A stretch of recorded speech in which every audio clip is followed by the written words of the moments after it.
Good morning, everybody. All right, good to see several of you on. Okay, so we are on Unit 6, Lesson 8. You'll notice that I'm kind of skipping around a little bit throughout this, but I'm just picking the most important topics that we want to get through this year. So we're going to be completing the square again, which a lot of you did awesome at earlier in the unit, and we're going to talk about how does that shift the parabola around the plane. So I'm going to skip the warm-up and dive right into the exercise. So when we did completing the square last time, we recalled that you're allowed to add 0 to an equation. If I do plus 4 minus 4, all is well in the world, it's a 0. What we can also do is add the same number to each side of the equation, and that also technically is like adding a 0 because they would cancel out if we were solving it. So I'm going to show you just a slightly different way today to complete the square, and whichever method your heart desires works for me. So they're pretty much exactly the same. So in this first example, and if I go mute for some reason, just let me know because I keep tapping this cord and it's a little sketchy. So it says the grid below provides the function y equals x squared. Consider the quadratic whose equation is y equals x squared minus 8x plus 18. So as we said before, y equals x squared, that is the parent function. So when we say a parabola is shifting around, we're always comparing it to that parent function. So we're going to use completing the square to get it in vertex form to see physically how does that move. And if you recall from earlier in the unit or from Algebra 1, y equals x minus h to quantity squared plus k is the general form for vertex form. It tells us where is that physical vertex point, which means how did it shift along the plane. So some steps. So if you're writing this on a separate sheet of paper, these steps are pretty important. So first it says, set the equation equal to 0. And again, today's method is just going to be slightly different from what we did in class before. So we are going to have x squared minus 8x plus 18 equals 0. Step number 1. It says move the c value to the opposite side. This is where it gets a little different. And I kind of like this way because it'll keep us a little bit more organized. I'm going to color code. You know how I love to color code. So that c value, we're just going to move it away. We don't really care about it right now. Just going to go to the other side. So opposite of plus 18, minus 18, slap it over there. Then we need to find what is going to make this a perfect square trinomial. So what I mean by that is that if factors be like x plus 1, x plus 1, they're both exactly the same. So let me pick a different color. We'll do blue. Remember, we do that by finding b over 2 squared.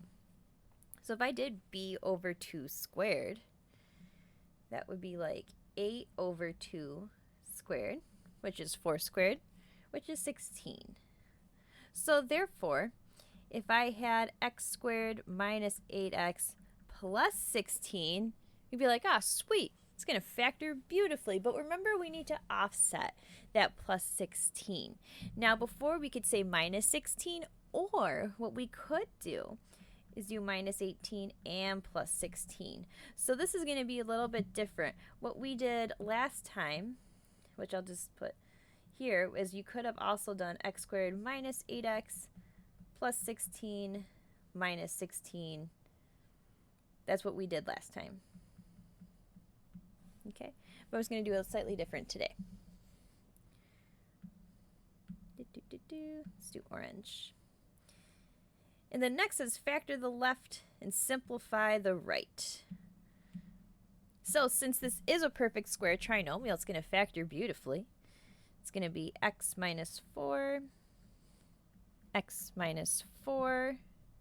equals negative 18 plus 16 is negative 2, which we can write as x minus 4, the quantity squared, equals negative 2. And then the only difference with this step is now we have to move that minus 2 to the other side so that it can be back in vertex form. Oops, thought I was on the highlighter. I was not. So we really have, let me move some stuff. I'm just going to shrink this.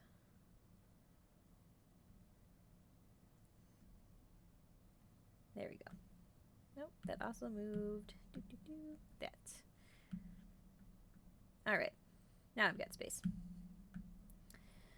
So we have x minus 4 the quantity squared plus 2 equals 0. So based on this, our vertex point is going to be the point positive 4, positive 2. Because remember, from up here, the sign in there is opposite. So if we're thinking about the parent function, the parent function's vertex would be 0, 0. So if we're thinking about 4, 2, how does that move? Well, it moves it 4 to the right and up 2. 4 to the right and up 2. And it's 4 to the right because it's positive 4 in my vertex point. So we're just moving. We're just kind of following how physically would we graph that. From 0, 0 to 4, 2, how does that shift? And that's it. And then next it says sketch the graph. So we have our point 4, 2. 1, 2, 3, 4, 1, 2. And then it's going to be, we haven't changed the width of it, so it's not going to get wider or skinnier. So we're just going to follow our points along. Over 1 up 3, over 1 up 3. So it's still, everything's still going to mirror, just all of those points are being shifted.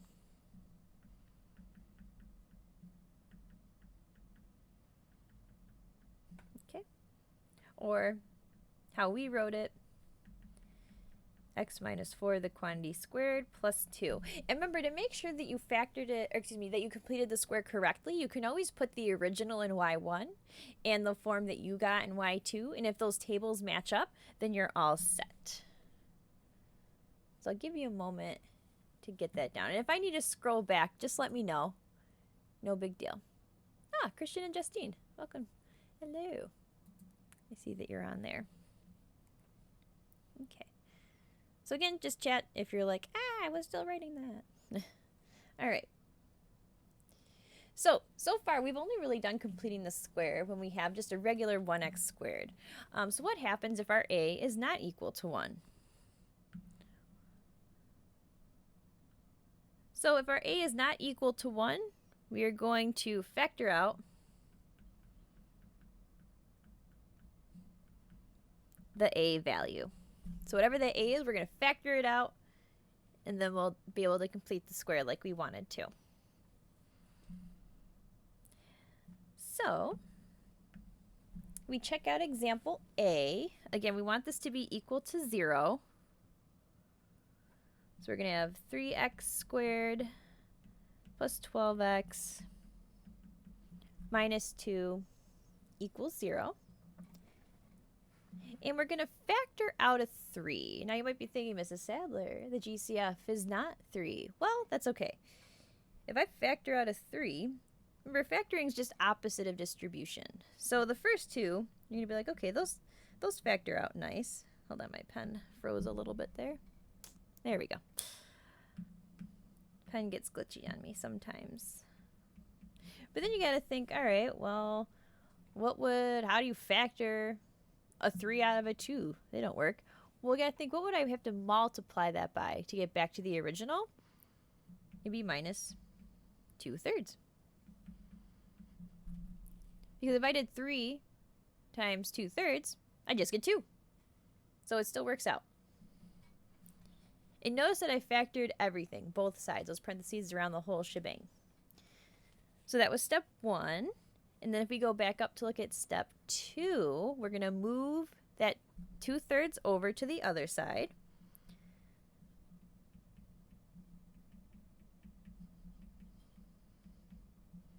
Okay, not forgetting my parentheses.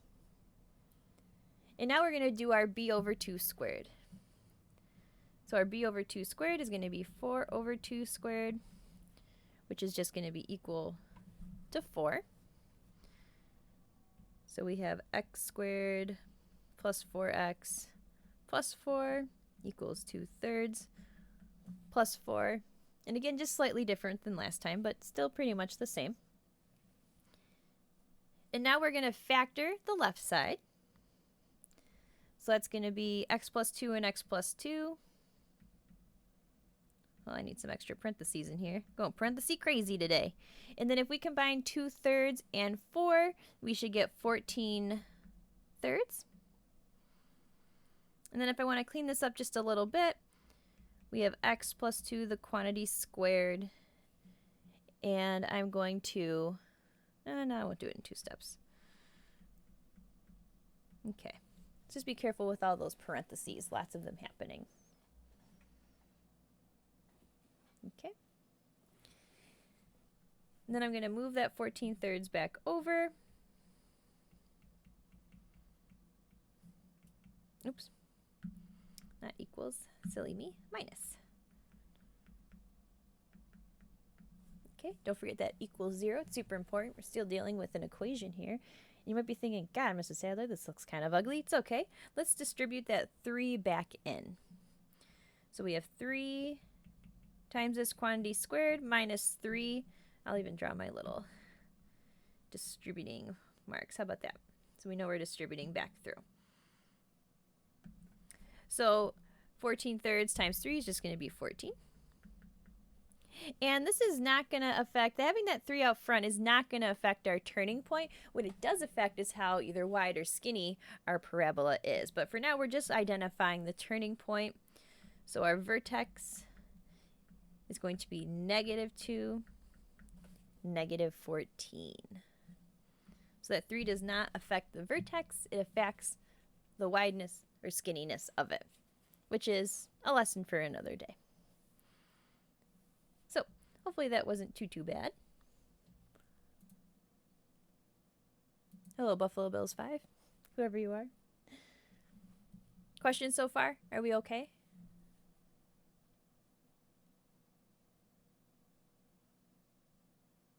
All right. Let's try another one. So again, we want this equal to 0. So 2x squared plus 6x plus 1 equals 0. We see that I don't have a 1x squared, so I'm going to factor out a 2 from everybody.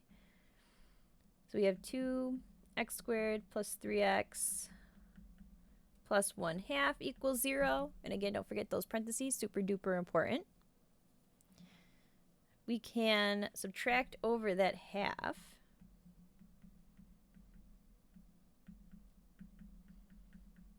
Okay. And now from here we can do our b over 2 squared. So we have 3 over 2 squared. And you can either write the decimal or the fraction, either are valid since it's rational. We do get, what do we see? We get 2.25. So you can write the fraction or the decimal. I'm good with either. So x squared plus 3x plus 2.25 equals -1/2 plus 2.25. Okay. And then we're going to factor it.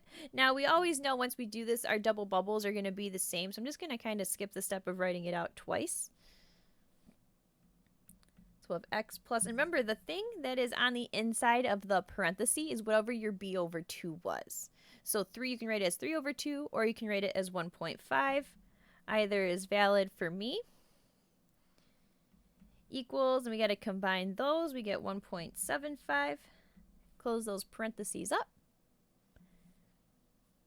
And then we can subtract it back over so we can identify our vertex point.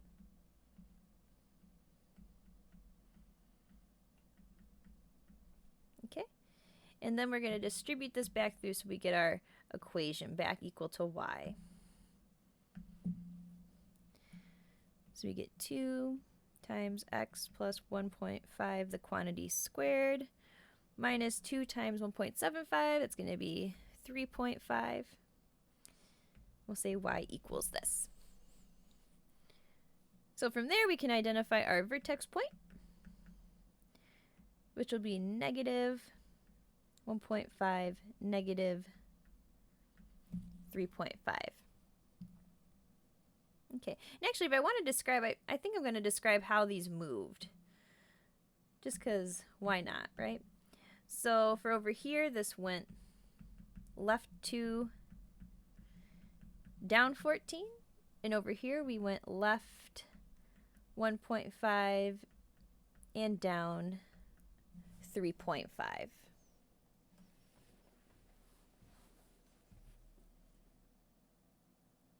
Okay. So hopefully we're good with that. Only a couple more examples, and then your homework tonight is in Delta Math on just a bunch of examples on completing the square to make sure we're comfortable with it. And that'll be due on Thursday. Okay, so what we notice about this one is our leading coefficient isn't just a whole number, it's a fraction. But we're still going to do the same process in which we factor out the negative fourth. And we're going to set this equal to 0. So I'm just going to do both of those in one step. So the first one, you're like, all right, it's an x squared. But we're going backwards with a fraction. So when we factor out, our numbers get smaller. But when you divide, when you're factoring out, you're like, it's kind of like dividing by a fraction. Your number is actually bigger.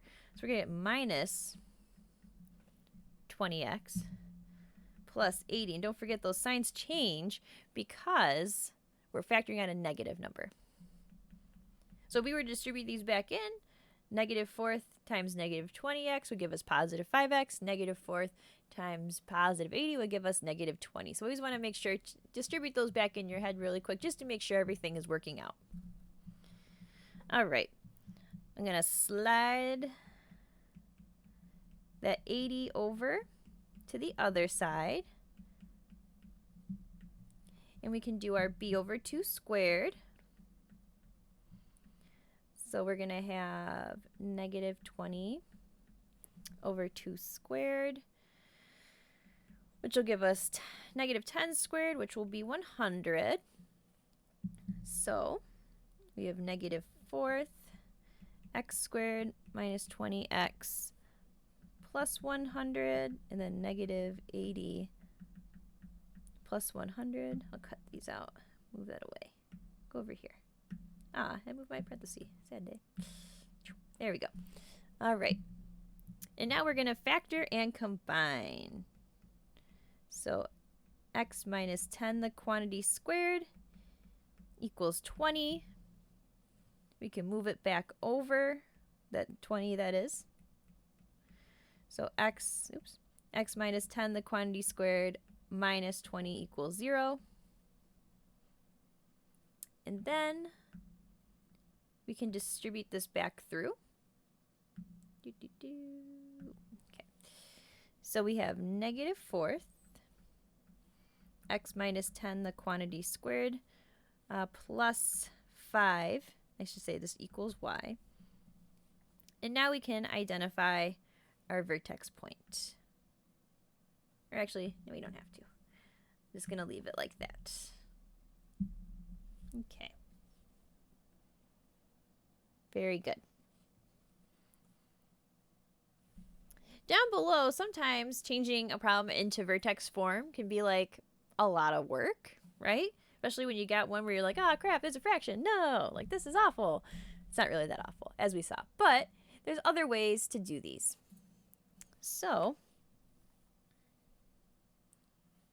we're going to use another method to find the turning point. So sometimes the question will be like, what is the turning point? And you're like, all right, let's go and complete the square. Or we could do another method, which may look familiar from Algebra 1.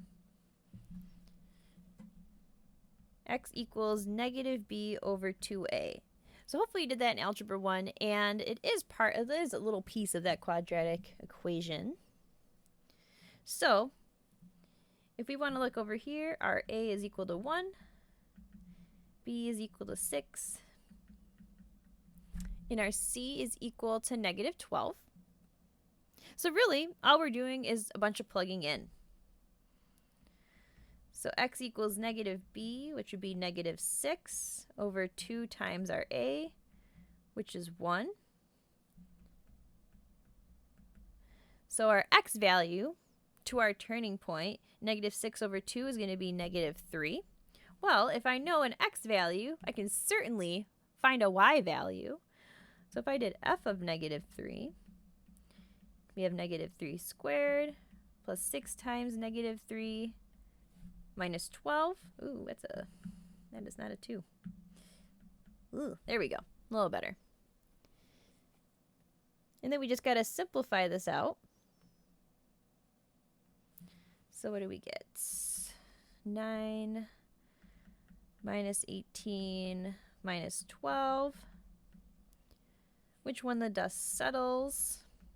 And all of those are combined. We should get negative 21. So therefore, our turning point, or our vertex point, is the point negative 3, negative 21. So same result, shorter process, right? And completing the square is totally fine. I love completing the square. It's one of my favorite methods to use. But for here, if you're just asked to find the turning point, and this will even tell you too, since we know that vertex point, we can also tell you that it shifts left 3 and down 21. So we're getting all the same information just by a significantly shorter process. So this method is also valid depending on what the question is asking you to do. And it all starts with this. So definitely write that down somewhere, box it in, highlight it in on your paper, whatever you got to do.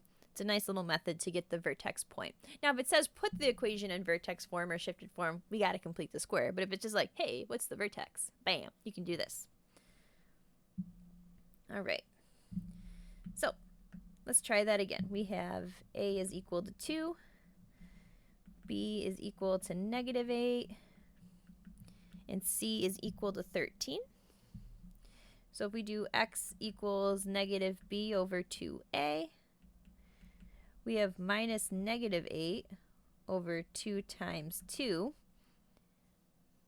So if we clean that up a little bit, we get 8 over 4, which is 2. So the x value to our vertex is 2.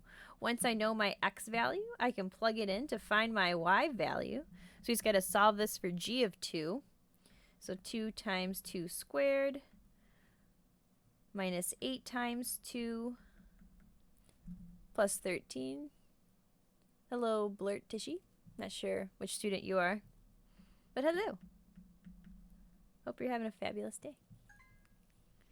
So when the dust settles, we get 8, because 2 times 4 is 8, minus 16 plus 13.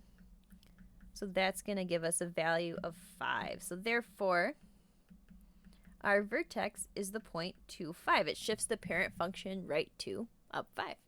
So, not too shabby. Any questions thus far? Are we doing okay? Does this look familiar? I hope, maybe?